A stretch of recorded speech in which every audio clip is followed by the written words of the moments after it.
Hey there, this is Kendra Chapman from Go Slow to Go Fast. And today we're talking about how to make better for you meals in your own kitchen with Chef Blackwell Smith from Lucky Cajun. If you're craving more with less, more flavor, more connection, more confidence in the kitchen, but without the overwhelm, this episode's for you. In today's conversation, we're going to be talking about a lot.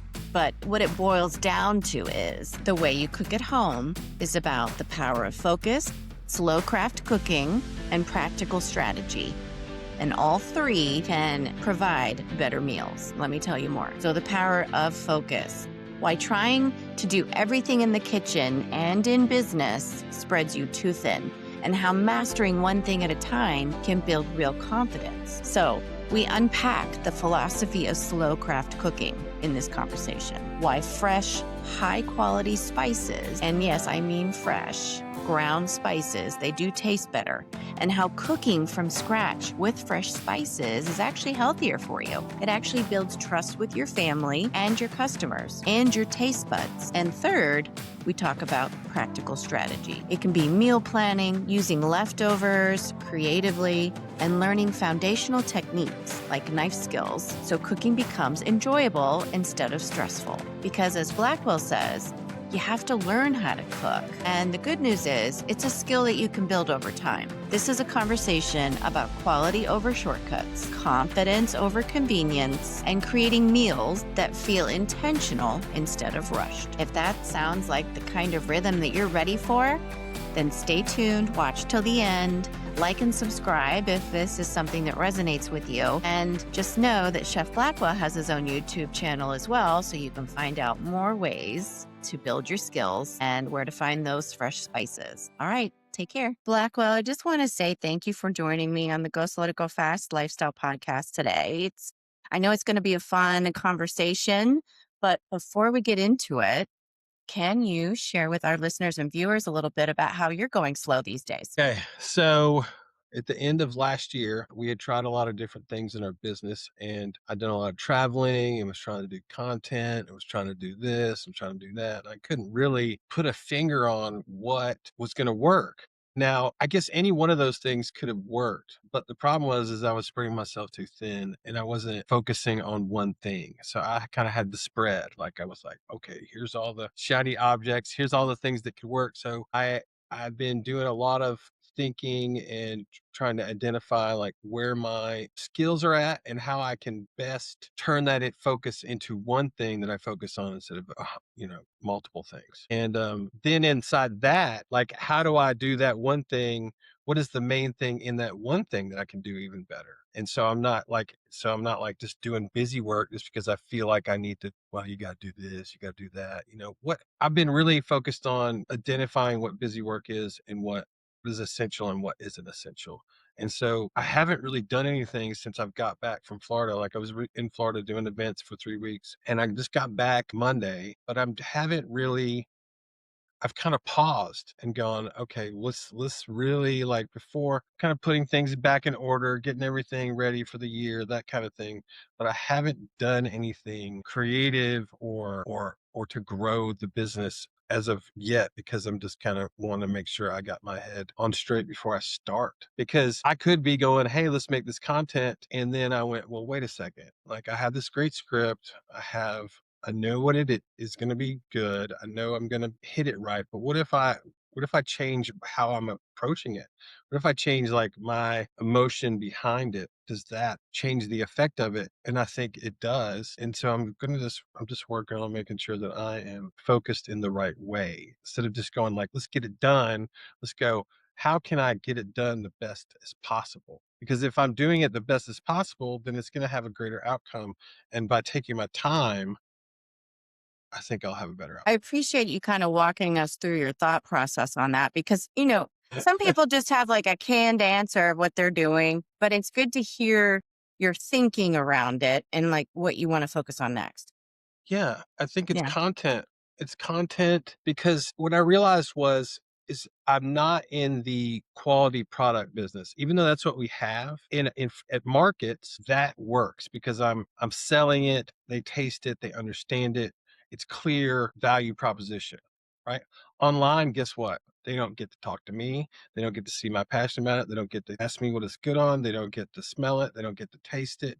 It's not the same kind of environment like these events. It's exciting. There's stuff happening. There's like, it's lively. I can't recreate that on the website. So what I've been realizing is that we were making content that was like shorts and stuff and reels and things like that, trying to get those going. But what I realized was I need to focus more on tutorials to to build trust. So like where I'm at now is I'm in the trust building business. I need to make sure that people understand like the value of what we offer in a different way, not just here at this event, here you taste it, you can smell it, buy it. That's great. That's not scalable. I can only be at one event at a time, and you can only have a few people that are good at that at a time either. It's hard to grow like that because you can just it's more just of the same thing. It's not really feasible, I don't think. Yeah. Right. Yeah, and I mean, you're a chef, you're in the Mhm. food industry, and you get in front of people a lot. Like you just shared, you were at a trade show or you were doing different events for the last three It's weeks, and now festivals. you're back. Festivals. Festivals. Yes. Okay. So you're getting yourself out there. You can get in front of people and share your product and show them how excited you are about it. And you sent me samples. My boys and I tried all three, and we have a favorite, but we also like to try it and mix it up a little bit Right? and do some layers. I have this dish that I've been doing for a few times now, carnitas, because I'll go to the restaurants and I'll try carnitas and I like them, but it's just not exactly what I want. And surprisingly, I don't know what I was thinking. I was thinking it's going to be, better on shrimp, chicken, all those things. I put your jalapeno spices, Right? your spice pack on the Yeah. carnitas. Yeah. It took it to a whole nother level. It Awesome. was great. Well, Yeah. wonderful. I'm glad you Yeah. had a good experience. Yeah. So we like the jalapeno mix the best, but we also love the Cajun and the Greek mix that you sent as well Mhm. is good on vegetables in our Right? opinion. We're just one family. So I want to, make sure that we touch, you know, all the listeners and viewers out there, touch on all the different things that you offer. But first, I want to get into your story. How did you go from your childhood down to New Orleans and get a taste of that food Okay. flair? Right? So I ended up going it was in New Orleans. I went to high school in Baton Rouge, and I fell in love with the food and, like, the tastes of it. So, like Louisiana. You yeah, I went was to in Louisiana, yes. New And Orleans. so 1 second. So then Yeah. I just enjoyed the flavors, and it was just completely different than anything I had experienced here in Chattanooga, which is where I grew up. And it just kinda stuck. I mean, I don't know how else to say it, like, sometimes whenever you experience something changes your way of viewing something, and it totally changed the way I view food, and Yeah. and And I think how I have Mardi Gras in my mind because we just had Mardi Gras recently. And I'm Mhm. thinking, New Orleans. But when I think of Louisiana, I think of bright color, flavorful foods and spices. So it's probably the first thing that you got to experience is It being in is someone's true. kitchen. Well, it's kind of like the color thing is probably something you're thinking like the Mardi Gras kind of thing because it's flamboyant, like, celebration. So, but the food in a lot of ways is, like, really deep and rich. Like, it's a lot of, like, well cooked things that are like when I mean like well cooked, meaning like it's not like a quick cook, like it's simmered, it's stewed. And that just develops these really deep, rich, unique flavors that you can't really get from, quick cooking things. And not that there aren't some quick cooked things, but I think like things like jambalaya and etouffee, red beans and rice and gumbo, those types of dishes that people associate with the culture there are very, very different than anything else. Like it's such a different type of flavors. I might be wandering here, but like the definitely the flavors are big and vibrant, but like the technique is kind of low and slow. Yes. And that's Yes. all, more the reason why I wanted you to come on the show. I think we're a good fit for that conversation of there are ways that you can make food that you need to prepare quicker than 15 hours being in a slow cooker.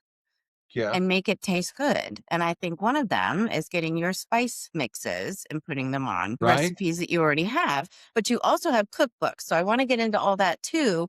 But so you were in Louisiana as a high schooler. You Mhm, visited other people's kitchens. You went to mhm, friends' houses. So mhm. what took you kind of down the road of being in food services and thinking I'm going to learn how to cook and do this for a living? It was I'm not sure. I'm not honestly, it was this kind of it was like, "Hey, let's go maybe I should go to culinary school." It was Yeah. kind of the start of, like, a discussion that happened with the family. Okay. And then we just settled on that one. I mean, it's just how it worked out. Because I was Yeah. like, I was there, I already had a basis in it a little bit. And I mean, and I worked at restaurants for a long time, and I just kinda got tired of it. Hmm. It's a lot of work, and it's not really we glamorize it a lot, with a lot of what people see on TV is, like, Hmm. not anything of what it's really like. It's really a Yeah. grind. It's really Yeah. Yeah. You're um on your feet all day.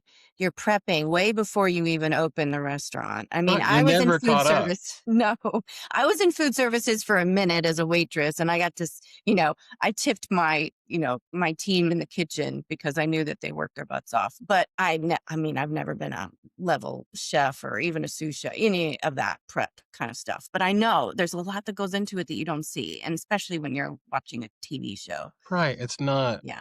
they're just showing the food. There's Yeah. like and that's fine, and that's I it a lot of those things like the Gordon Ramsay show where he's like Hell's Kitchen, that's also the other opposite end of exaggeration. Like, Yeah. it's not like that either. Like, Right. there can't be you can't function a kitchen where it's like insanity.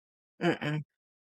But there is times where things get really out of control, and it's just Well, it's hard on it's the body. I can't imagine sustaining that. I know, right. At some point, it's not at some point, you have to step away from it because Mhm. you can't Mm-mm. it's too physical, you can't keep doing it. If you do keep doing it, you end up having problems.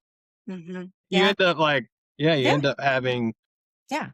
health issues and stuff. Right. Right. Because you're either not sleeping enough or you're not eating well enough. Because a lot of chefs, I'm sure, I was watching a couple of shows recently where major chefs in Korea, it was called Culinary Class Wars, and they had at the end of like amazing number of competitions, they had to cook something for themselves. And they were like, all of them would say, I don't do that on a regular basis. I don't cook for myself. How sad is that? Right. It's weird Yeah. because you've already done You don't want to when you get home. you don't wanna, you're like, I'm "Leave sure. leave me alone." Yeah. Yeah. Yeah. So you decided you wanted to stay in food services, but shift to a different side of it. It kinda became first I stopped doing it, and I kinda just did random things for a while, and I really didn't have much direction at all. I just knew I didn't wanna cook in the kitchen anymore with that sort of situation. Yeah. But then, during COVID came and my son actually started asking for the seasoning on food. And so that was interesting because he wasn't accustomed to asking for like a specific flavor. He would be like, "I just want this. I want chicken. I want pizza." That kind of he never asked for a seasoning or a sauce or a flavor. And so that was the first time I recall it happening. And so it was weird. And so it kind of stuck with me as like, well, if I love it and he loves it, picky chef dad and picky kid both like the same thing, and there's something to it. Like maybe I got something here. And Hmm. the recipe for the Black Label, I don't know if you have one of those. That's the original blend, and that is the we stopped changing the recipe. Like, I wrote down the recipe and left it at that moment. I was like, "Let's just leave this alone." And then through COVID, we tried getting other people to make it for us. I kinda came to the idea that we needed to do it ourselves because Hmm. they weren't gonna be able to do it like how I wanted to do it.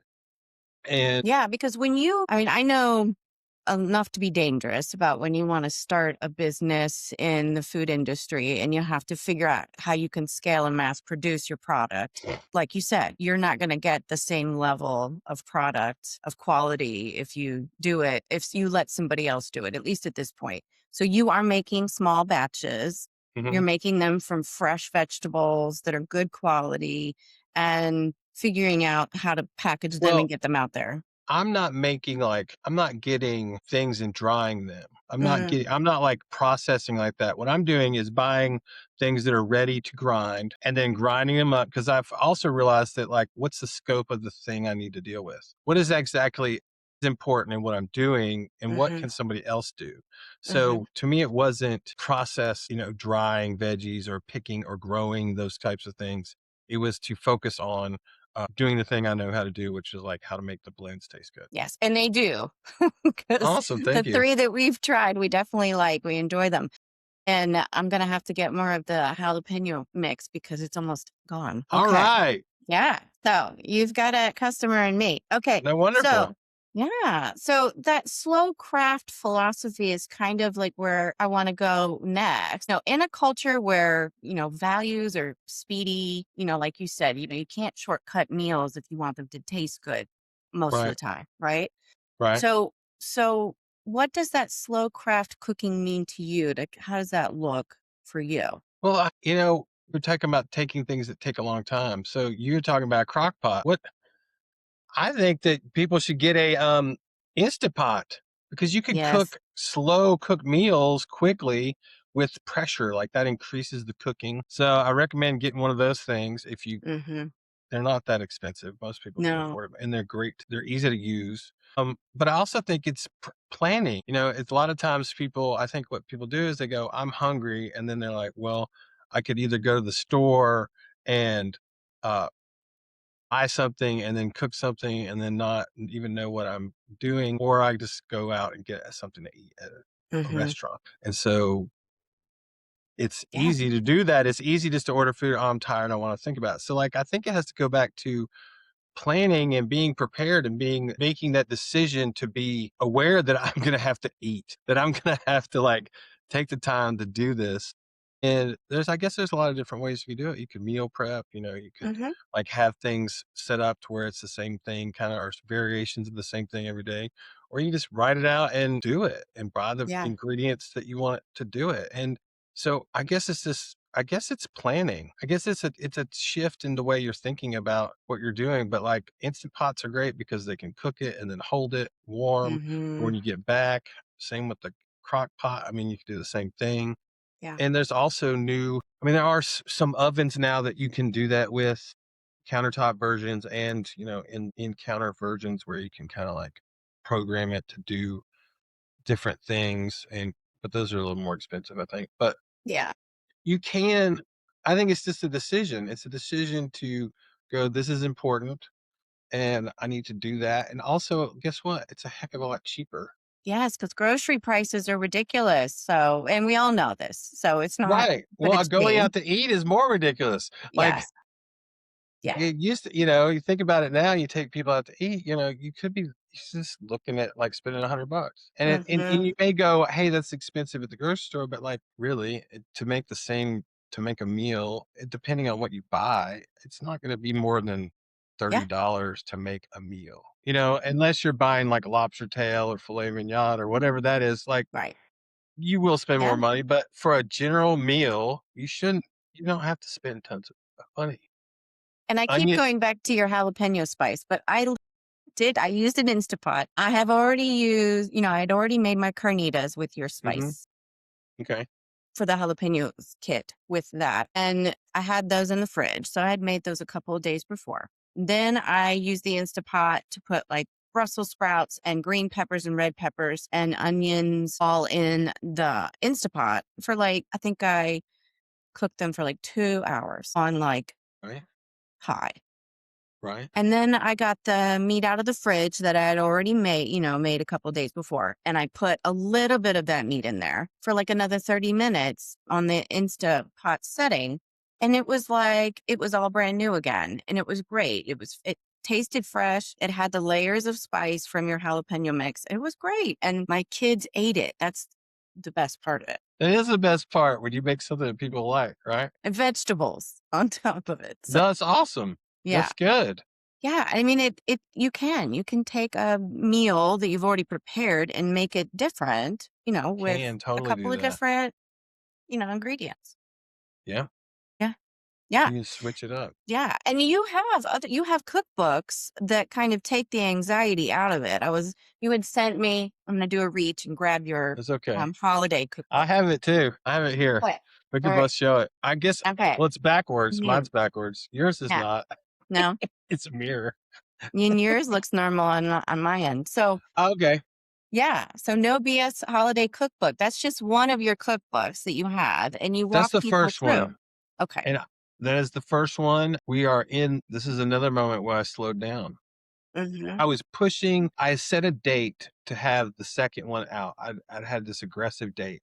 And then I stepped back for a second and went, why am I rushing this? Like, what is the point of this? Like, if I'm rushing this, am I putting the right type of energy in it that I'm telling people to slow down and I'm rushing? So I was like, that's not it. Like, I had to slow down and kind of Hmm. take a minute to go, is not put that undue pressure that was unnecessary.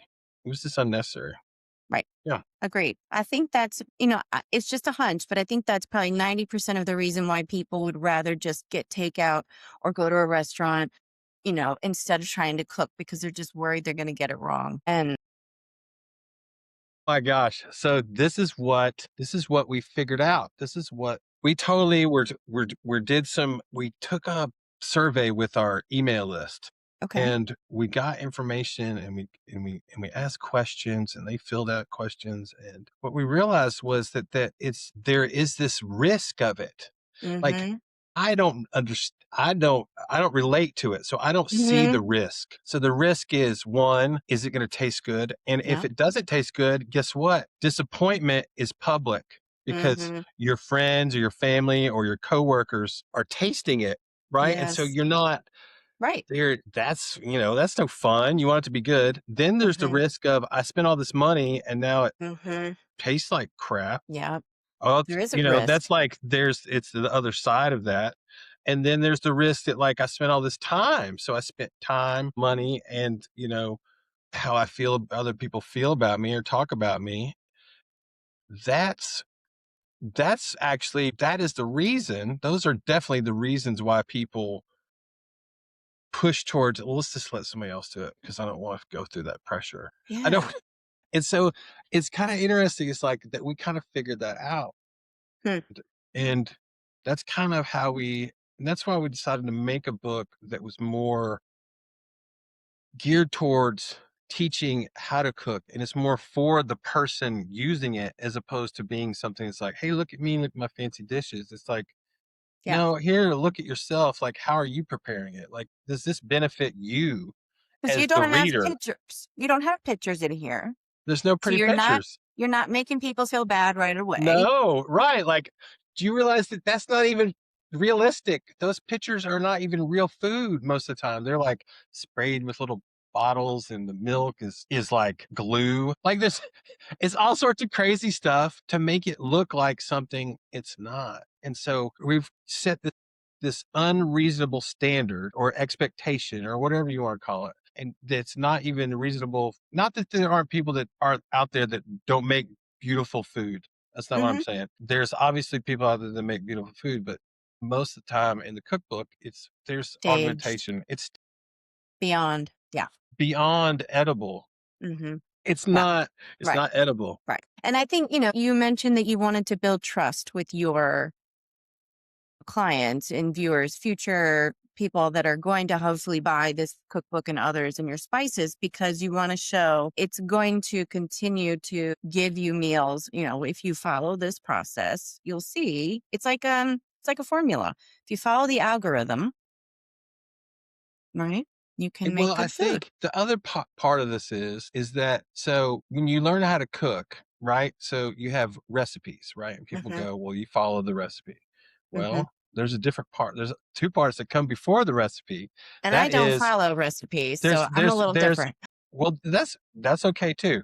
But Yeah. so there's the ingredients, there's your equipment, and then there's techniques. And you Hmm. add those together, those are the building blocks of your recipe. So, like, if you don't know how to grill a piece of chicken, guess what? There's no amount of recipe that's going to fix the grilled chicken, right? So it's, you have to it's technique, and it's based in understanding that. And once Yeah. you get techniques, then you can apply those to any recipe. Like, Mhm. so Yeah. that's kind of what I've been thinking about is like, how can we teach technique and how can we help people build confidence in that so then they can like do like how you do and you just cook however. You just kind of here's Right. some stuff, let's put it in there, let's go, let's have fun. Yeah. I It's think once trial and error, to a degree. You've got to try some things and take the risk. you kind of have to mess up to learn how to do it because if you don't mess up, guess what? You don't know what you want to fix. You don't, if you get it right the first time, like no one ever does that. That doesn't exist. Because you've got to recreate it. That's the key. If you make an amazing meal, then you got to figure out how to recreate that again. And that's where I kind of fall short, but it's okay. It's part of the fun. Right. But if you're not following if you're not following a recipe, Hmm. the chances are you're not gonna it's never Get gonna it be exactly.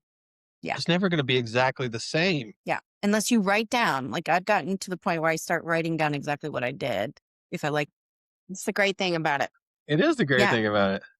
So what we Yeah. were talking No. about recipes and following recipes and like Mhm. Yeah, and if you find something that you made really well and you don't wanna forget, then write down what you did to change the recipe, kinda out in the margins, like, "I did this recipe, but I changed I this." changed this, I put this much tomato in it instead of this much tomato, or I added more onion, or Yeah. I added yes, taking notes is good. That's why they made it recipe cards, Yes. And I right? know, I'm one of those people, I'm guilty of getting stuff off the internet, and then if I really like it, then I'll write it down in a book that I I keep. don't think that there's nothing wrong with getting it off the internet. Mm-mm. There's not No. anything that's I mean, if it's Yeah. there, it's there, it's information. Yeah, but I don't keep those cards like our grandmothers used to. And I need to, I'm kind of building a book, whatever your strategy is that you're going to use. Yeah, just Yeah. because especially if your kids like it. If your Hmm. kids like it, you totally wanna recreate it Yes. so you can do it again, so Yes. they'll eat the Absolutely. vegetables again. I know. It's great. It's great when your kids want to eat Brussels sprouts. You gotta, yeah. I gotta write that down. You can be proud of that. You Yeah. can Well, your be spices helped. Your spices helped. So thank you. well, it's part of what we're doing. Okay, so when we talk about doing it right, what does that mean for us? That means we don't add any sugar or weird fillers or junk ingredients like corn, soy, gluten-based stuff. We don't add any anti-caking agents. So there's no stuff in there that you're going like, what is sodium dioxide? Like, what is it? Why do I need that? Or titanium dioxide? You don't need that, first off. And then second, we grind our spices fresh. So on the back of the bags, it'll have a born on date. And Hmm. so, can't we all agree that like fresh ground black pepper tastes better than Yes. stuff you get in a little can, little McCormick can? What if we treat all of the spices like that? Then that's when you get what you have, the kind of experience like where you can make something taste amazing because you're using the best possible version of the spice. You're using the fresh ground version. And so it's going to taste different. It's going to taste better. So that's like a unless you've had fresh ground spices, it's hard for someone to even understand it because they're just like, "Well, it's spices. I use spices all the time. What difference Yeah. does it make?" Well, it's like the Well, difference. if you have a little garden and you've ever tried to put some fresh herbs into a mortar and pestle and grind it down to where you can actually use it, that's a lot of work. So, Right, and if it's you gonna haven't, it is. and most people haven't experienced that, so it's kind of a I don't know exactly what I'm trying to get at, but it's just it's that building that trust isn't about us making a better quality product. It's about showing that I'm an expert and I know what I'm doing. And then Hmm. once they trust me, they buy the product and then they're going to go, "Oh, wait, this is awesome. This guy is real deal." And so it's like kind of over delivering because they're going to kind of assume it's going to be like everything else because everything else is ground when. When was it ground? Yes, No one has a born on date. I know. Everybody has an expiration date that's years from now. So it's just like, Hmm. it's just junk. Yeah, It's not think about how long those spices have been, in a bottle on the shelf before I they've don't been know. bought. We don't know. Nobody knows. I Right. don't think anybody knows.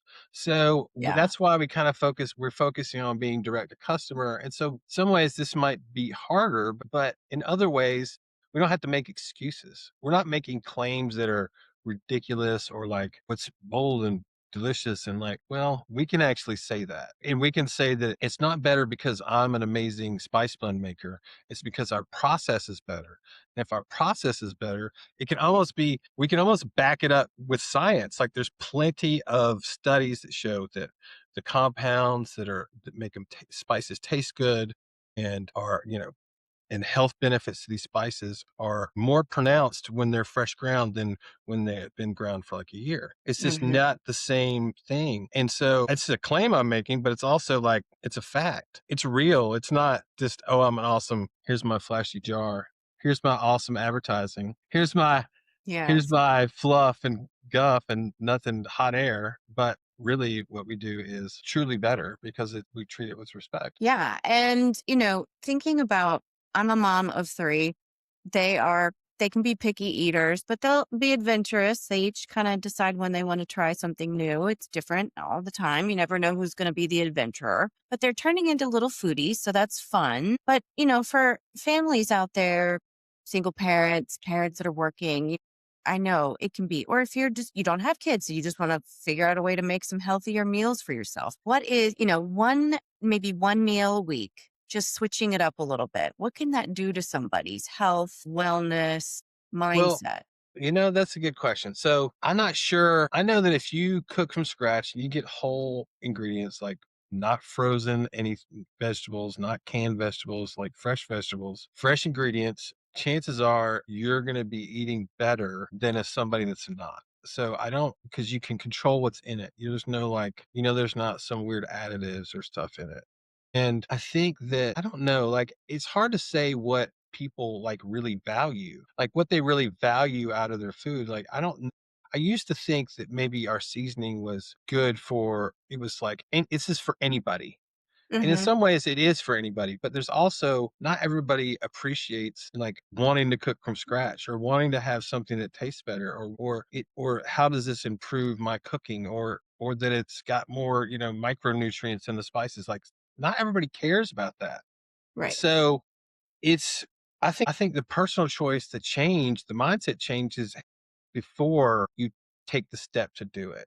It's unlikely I'm going to be the catalyst for any sort of like change. I'm just here for people that are ready for something better. That's what kind of how I view it and try to be supportive and try to create like these cookbooks and blends that are usable and functional and not, trying to be like, how look how awesome I am. Yeah, no. And I think where I was going with that question was kind of like if you feel overwhelmed and you're busy and you just don't have All time to right. really do the meal planning and all I that. think you gotta take it's like anything. You Yeah. have to like, if you're gonna do anything, you have to stop. Like, you have to stop and slow down for a second to go, "How do I do this? How do I fix this? How do I make this work better for me?" I think that it can do a lot if you slow down and cook something for yourself. I think it's gonna have a satisfaction that you're not gonna get from store-bought or restaurant-bought foods. And I think if you're in especially if you're, conscious about your money situation, then it's definitely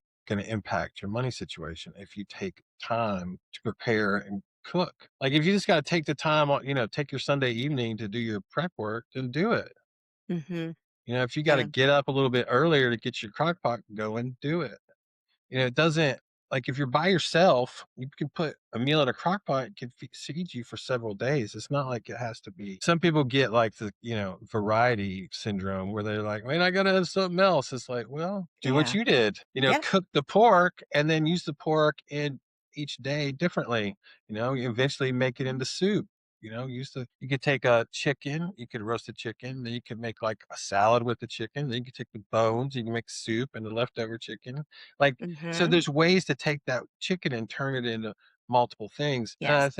I think people just throw up their hands because they feel like maybe they should just know how to cook. And you have to learn how to do it. You have to take the time to do it. And if you don't, that's just a personal choice, I guess. But Yeah. And you were talking a little bit about how you're going to build trust with the customer. Are you thinking you're going to start doing some videos to kind of show okay. how you're cooking with them Yes. or what? Yes. So my Okay. time in Florida was not spent at the beach. Yep. Well, oh, no, I was actually was camping in the Everglades, and so it was really Wow. peaceful, and Mm, I got to see, like, beautiful stars at night and that kinda thing, and so what I did during that time was kind of use me and my robot, me and my Chat GPT. I kinda started out on this talk with with, I guess, with myself, kinda, and so we like, how can I focus on building trust? Like, what is it that we can do, and how to do that? And so, first off, I've identified that doing tutorials is the best way to do it because one, they're spending more time with me. So if right, and then how do I get people to spend more time with me? I need to make sure that I use best practices with making the video. So yes, you have to make something that has a hook, and you have to have retention loops, and you have to follow through with what you say you're going to offer, and you have to have a good thumbnail. Like all of that stuff matters, like hugely importantly. So it's not something where you can, I don't think you can skip it yeah. unless, unless you have like some naked woman cooking or something like that. You know what I mean? Yeah. Like it's shock I value. know. Like, no, Yes. it's not. I'm not trying to have shock value. What we're trying to No. do is show Build people trust. value to go like, this is how you do it. And so we're trying to focus, we're going back to focusing on a technique. So it's not a whole meal. It's like, how do you do brine a chicken breast and sear it so it's juicy. We're doing stuff like that. So that can Mhm. be applied to all kinds of meals. It can be applied Yes. to any chicken breast meal that you make. And that is useful. And that is a skill that is teachable and it's learnable and you get better at it. And so we talk about the tools that you need. We talk about, so we'll actually in the future videos, we'll have like links to the tools that I'm using. So that way, if you're like, well, I really want to do Yes. this to mess my ability, here are the tools, links to the seasoning. And then there's also going to be links to blog posts on our website that have like the whole recipe, whole like technique and talk Nice. about it as well. So you could stop, you can watch the video and then you can go back to our website and like read it, go through it and do it and have everything you need to accomplish the preparation of the chicken. And so And I don't know why I need to say this, but it came to mind. what? The boys and I are watching Forrest Gump, and it's such a long movie. So we're doing it in small batches. So I'm thinking, chicken with rice, chicken with gumbo, Right? chicken with, It's totally that. And it's just variation. Like if you learn how to like the skill of cutting an onion, you can use in any soup. hmm Right. And if so, but if you don't yes, know how to cut an onion, right. it's kind of hard to make soup. Yeah. You know what I mean? Like, Yep. or you're buying it pre-cut and then it's not as good. And then No, it's slimy and gross, and it only has it's a like, day or two, and it's going to be bad. Yeah. No. it's gonna be bad and cutting. So knife skills are important. So these are Yes. things that we are And kind of starting safety. to we're looking You're going right. to teach that safety too, because people need to learn how to do that You know well. what they told me in culinary school? You know the best way not to cut yourself? And cut yourself. No. Learn. Well, there's that too. And don't put your finger under the knife. That. That's Yeah. what they said. And I was like, well, that seems very obvious. Well, But that's what they said is like, I was like, I guess they're being sarcastic, maybe. because I'm sure it happens a lot. It does in the kitchen because Yeah. it's high speed, it's sharp, Yes. Yes. you're You're trying to trying to pay look like you're on TV if you're getting into it and you're getting you're not excited. trying to If you look get like a no. Nobody's trying to look like they're on TV when they're in the kitchen. I mean, if they are, then they're if you're a everybody's professional, but I'm saying well, the if you're in an amateurs. open kitchen, I guess, like, yes. Yeah. If you're in an Yeah. open kitchen, you want it to look professional and you want to be like a hmm professional. Yeah. No, I get it's that. not safe unless you know what you're doing. Right? No, everybody cuts themselves. Like, it's hmm no if you're in a kitchen and you're using a knife and you haven't cut yourself, like, that doesn't happen. hmm Everybody cuts themselves At some point. eventually, Yeah. and everybody cuts themselves bad eventually. Like, this happens. That's no So fun. it's an But it's accident. good. You got to realize that it happens to the best of them. So Right, it's just keep not going. right. The thing is I think people, I like to compare those cooking shows with things like sports. hmm Like, just because this person is on TV and doing this thing and it's entertainment, like, that's the same thing as saying, like, the Super Bowl is entertainment. It doesn't mean that you shouldn't go for a walk. It Right. doesn't mean that you shouldn't ride your bike. It doesn't mean that you can't enjoy some sort of physical activity. It just means they have dedicated their life to this in a way that you haven't. Right. it shouldn't, and I think people think, well, if I can't do it like that, then I shouldn't do it. Well, that's just silly because that's Yeah. like perfectionist attitude. It's like, you're not ever trying to compare yourself to them is kind of, I'm going to say it's arrogant. It's like, how would you ever be as good as they are with the amount of time and effort you put in? There's no Yeah. way that you could ever be that good unless you put that time and effort in and focus in. Mm-hmm. Yeah. Yeah.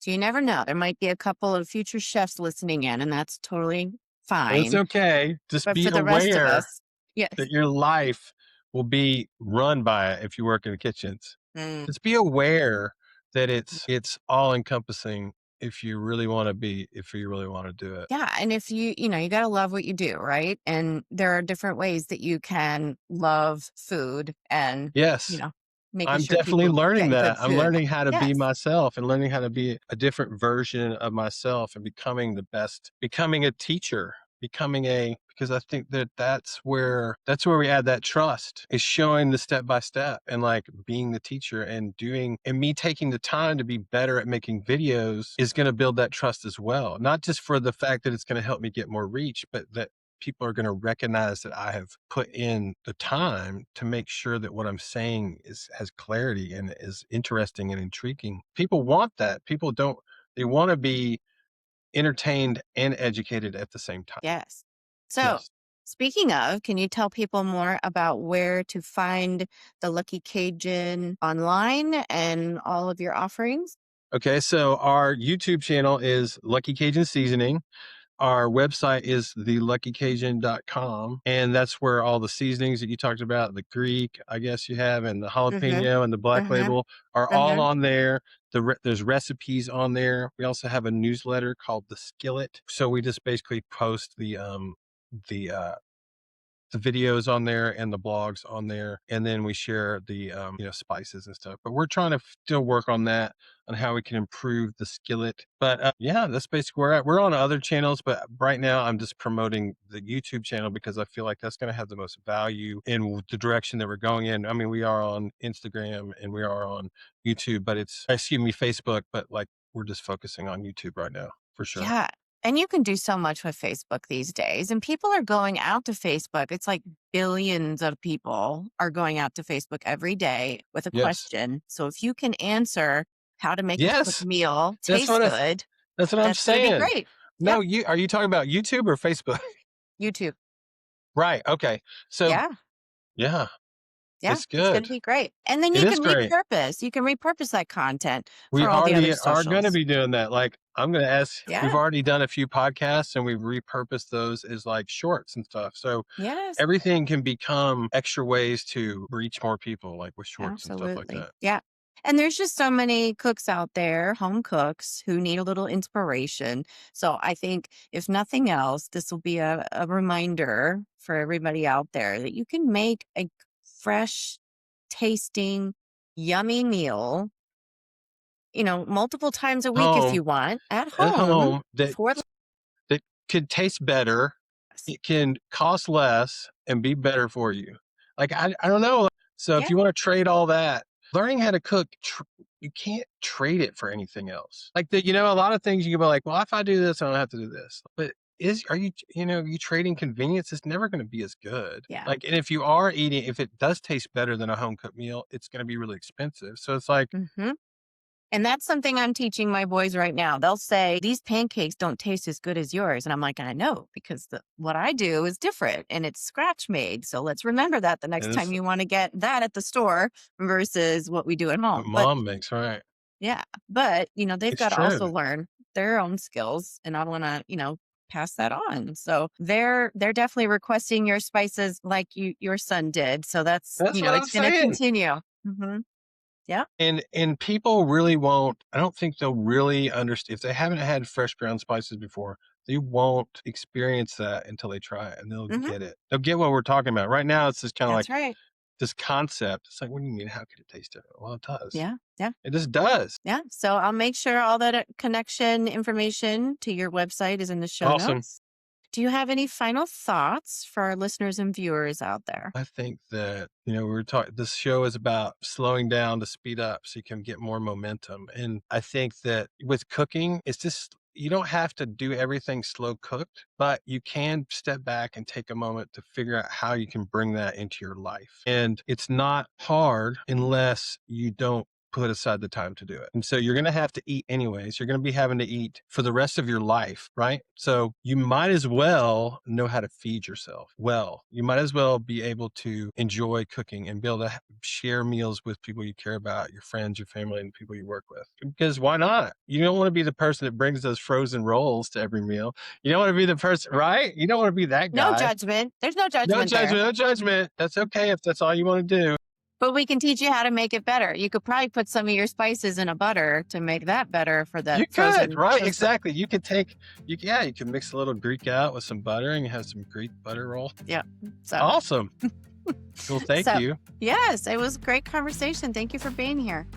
Chef Blackwell, thank you so much for joining us on Go Slow to Go Fast and for this conversation, for the care, the intention, and the integrity that you bring to your craft. Your story is a reminder that slowing down in the kitchen isn't about doing more. It's about doing things well. For everyone listening, I hope this episode inspires you to look at cooking not just as another task to rush through, but as an opportunity to reconnect with your food, with your people, and yourself. You'll find links to Lucky Cajun and everything we discussed in the show notes. Join us next time for more conversations that help us live with intention and remember what truly matters. The light in me honors the light in you. And as you head into the rest of your week, let your light shine through. Go slow to go fast, and thanks for listening.